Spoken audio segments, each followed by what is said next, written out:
sa simpleng pagpapangalaga ng ating pangangatawan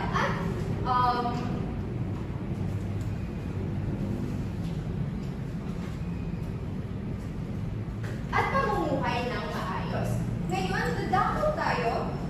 Ay maliwanag na ba ang definition sa inyo ng dignidad? Opo. Syempre po.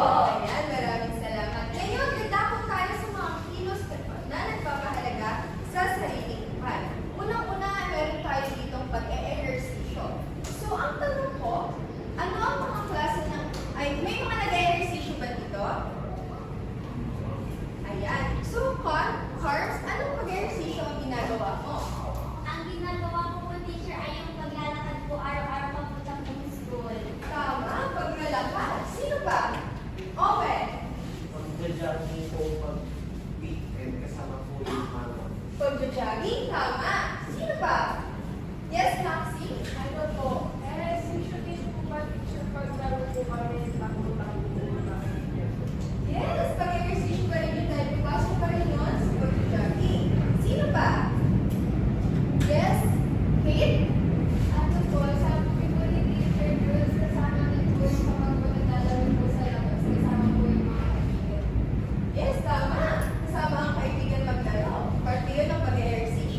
mapabilis ang ating paggawa at para makatulog tayo ng mas maaga. Okay, sagot ko ba ang iyong tanong? Thank you. Ayan. So, sino ba kung... Yes po? Teacher, yung magulang po ba yung gagawa ng assignment? Ay hindi, tutulungan na lang para mapabilis ang kanyang paggawa. Igagay na lang. Okay? Yan, maraming salamat.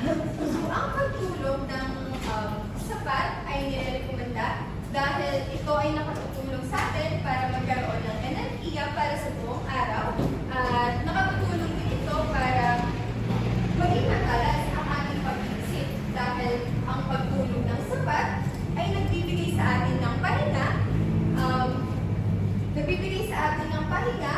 hindi lang ng katawan, hindi pati na rin ang ating isip. Maliwanag, di ba? Siyempre po! Ngayon, dumako tayo sa pang-apat na kilos. Ang pag-iwas sa masamang bisyo. So, dito medyo tayo. Ayan. Sa pag-iwas sa masamang bisyo, ang tinutukoy na bisyo dito ay ang mga masasamang bagay na nakakaapekto sa ating kalusugan. Katulad na ating